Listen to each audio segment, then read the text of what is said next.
Hey everyone, welcome back to FPL Fran. Today's video is going to be the Gameweek 35 draft wildcard, and this is obviously an opportunity that managers have used to dead end Gameweek 34. So hopefully for you all who have been moving into your Crystal Palace assets, I'm hopeful that you're happy and you have a great game week so far. Myself, not exactly the best, but still half the game week to go, 11 players to play, so a decent position. We'll see what happens. And unfortunately, of course, I didn't get wind of the Haaland news. It seems like he's maybe a little bit more injured than we thought, and missed an opportunity to go to Mateta. But incredible for Mateta, incredible for people who went Olise or even Jota, and some of the free hitters as well who've done extremely well too. As far as Game 35 in the draft wild card, the biggest thing here, of course, is this is your opportunity to finally drop most of your Liverpool and Arsenal assets. We're starting to see much more rotation within this Liverpool attack. The Salah benching is a good example of that. We've also seen, for example, just ultimately within the front three that even someone like Elliott can play there, play the right wing position at times. Gakpo, of course, has played incredibly well, and Jota, just took some of his great chances in the previous match here versus Fulham. So, of course, going forwards, you might guess that there's going to be a lot of rotation. So this is a perfect opportunity to simply move out of your Liverpool assets, including Salah. As far as obviously Man City, I think the biggest question mark is going to be over Haaland, right? He wasn't available for the Chelsea game within the FA Cup, but we did see that he was actually part of the sort of match day squad. He wasn't actually within the squad, but I think he was put in the squad list, and then it was actually determined that he wasn't going to be a part of the team and the selection. So Haaland actually seems like he might have an injury. We'll need to see if we can get an update on Pep before the Brighton game. Maybe he makes it to the Brighton game as a substitute, and that could mean that he's available for the rest of the season. But I'm a little bit fearful, of course, that remember, if you guys think about the injury that we had in December, that he was actually out for a pretty long time. And of course, he spent a lot of time training, and ultimately it seems like maybe he's not at his best, which makes sense. It kind of explains maybe the season he's had so far, but it does change how your draft would work. And I'll talk about, no Haaland later on. But I think the assumption is that Haaland should be back at least, for game week 35 here. And going forwards, of course, hoping that he recovers and gets better minutes. And for Man City's double in game week 37, that he's going to be a big part of that. So let's quickly start on with our Game Week 35 wildcard draft in the defensive position. So, of course, the teams that will be doubling and have good fixtures are teams like Chelsea, Tottenham, Man City, so on and so forth. I do think that this is a good opportunity to go with a cheap goalkeeper or a pair of cheap goalkeepers. You have Ederson as an option here, but I still think that you can actually just go Petrovic and Verbruggen. Now, in my opinion, some people will be very fearful of going for Verbruggen. And if you are fearful of going for Verbruggen, I would rather go for Onana instead from Man United. The simple reason is because if you can go to someone like Onana, ultimately you're in a better spot because you don't have to deal with the rotation of Verbruggen and potentially Steele coming back into the team. But lately we have seen that Verbruggen seemingly has taken starting duties over this team, and I think that it is worth the punt from a price point of view if you can kind of cheat in a sense. With Petrovic, I still think that of course Sanchez is back in light training, but I don't think he's been playing too poorly recently. Part of this of course is because Chelsea just haven't faced big chances for Petrovic to mess up, which he has when he has been facing these chances this season. However, of course, we know that Sanchez isn't exactly a great upgrade, and I think that if you are fearful, for example, of Petrovic's chances to get rotated, I'll simply suggest that you can replace Pedro Porro here within this draft setup with Malo Gusto, and then you can go Vicario as well as your goalkeeper. Because I think the idea with this draft setup is you're going to get triple Chelsea and triple Spurs. Yes, a lot of people are going to be reluctantly, going into these players, but as you can see, of course, with double game weeks, it just gives you two chances to go for glory, right? Like, let's say you're a defender like Porro, you might concede goals in both games, but it also means that you've got chances to score, just like Trent, for example, within the Fulham game. Fair enough to managers who went for Trent, and it shows you, of course, that if you can go for someone like Pedro Porro, who's that attacking, that I think there is some value there. Another piece of news that we need to think about, too, is that Pedro Porro was injured recently, and we don't have an update definitively from Ange, so we might have to see what happens there. As I said, Vicario and Gusto would be my most likely replacements here if you're a manager who's a little bit concerned about Porro, or let's say Porro is unavailable. With Trippier, you have another situation here too, because I think with Trippier, it seems like, based on our understanding of timelines and his injury timeline, that he should be back for the Sheffield United fixture. Now, some managers will, of course, be fearful of the fact that Trippier could be someone who just simply, won't be a part of the Sheffield United fixture. But I do think if you look at Newcastle's fixtures towards the end of the season, they do have a double in Game Week 37. Trippier is one of the most interesting picks. And the beauty of dropping all your Liverpool and Arsenal assets, or most of them rather, is that you can still go for some pretty expensive Newcastle picks. And I do think that Trippier should be back soon. So my assumption is that Trippier is fine. But of course, if you don't think Trippier is fine, or we get news that Trippier is not fine, the most likely replacement is going to be Schär from Newcastle as well. So another more attacking Newcastle asset to go for within this wildcard draft. And we've got Ruben Diaz. Ruben Diaz is a pick that I like a lot, simply because when you look at the rotation now, Stones, for example, is frequently getting injured. Walker's back in the team now. Akanji can sometimes play within these sort of midfield-like positions. Guardiola and Ake might be competing for the spots again, although I do think Guardiola is most likely to play most of the games going towards the end of the season. So I think if you really do want to save a little bit of money, instead of going Ruben Diaz, you can definitely still go for Guardiola, in my opinion, or maybe Akanji if you're a bit more confident about his minutes. Comes down to exactly what you think, right? Whether you think that Akanji will play more minutes or Guardiola. I think Ruben Diaz is probably the safest, I would say. So that's why I'm recommending Ruben Diaz for now. And then those last two defender spots, your fourth and fifth spots, I would go with Burn and Gabriel, but I can understand that a lot of people are going to be a little bit turned off by double Newcastle defense. Yes, they have been a very bad defense this season.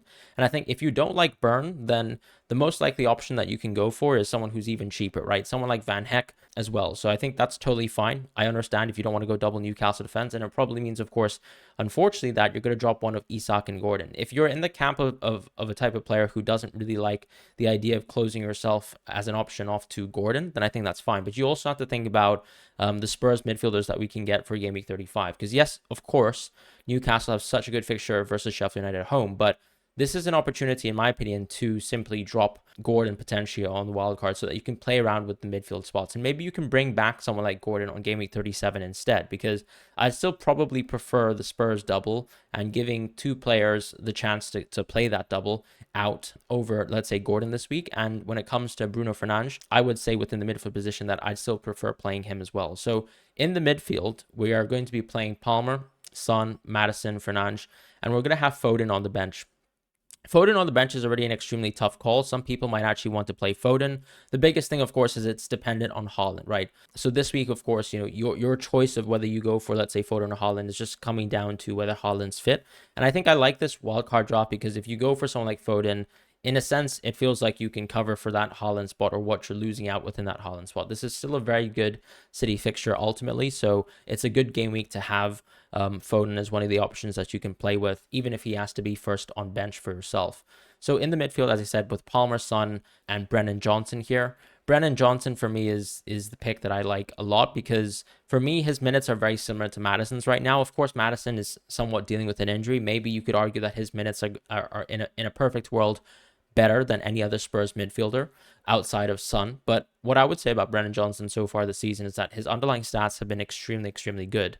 And on top of that too, Brennan Johnson has seemingly locked down some of the wing positions and most of the minutes there. So if you look at the recent matches, Brennan Johnson's minutes have been extremely high and we're seeing less rotation there.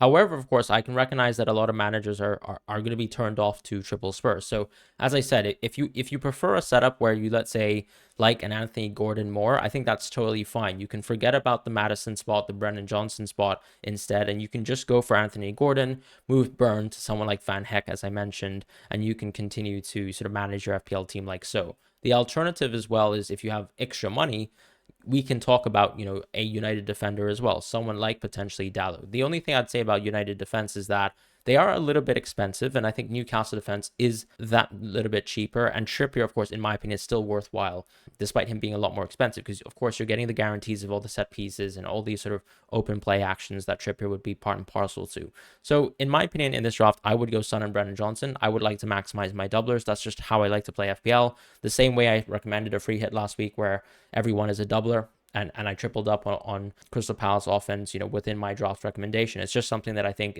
it's worthwhile to do when you have two chances really at the lottery. So Son and Brennan Johnson, and then Bruno Fernandes, who in my opinion is an absolute lock for this draft, right? Yes, of course, you missed the Sheffield United home fixture. I don't know what's going to happen there, but you have a guarantee of someone with great minutes with United. As you can see already with United fixtures and the rotation of players like Rashford and Garnacho, you're starting to see Garnacho, I think, lose more minutes to Antony, whereas Rashford seemingly is holding down more minutes within this team. So my concern is with someone like Garnacho. Yes, of course, he's going to give you a huge cost saving, but that's not exactly something that you probably want to be dealing with right now. And then on the sort of fifth position within the midfield, you're going to be going for Foden here. I like the idea of going for Foden because a lot of people would probably be maybe ignoring Foden on Game Week 35 and then actually booking a transfer in the future to take Foden in, because Game Week 36 is a very good City fixture, for example, a really good single fixture. I think this is a good opportunity to just have Foden within your team if you can afford Foden. So once again, that this draft is going to be for managers who might have a little bit more transfer value.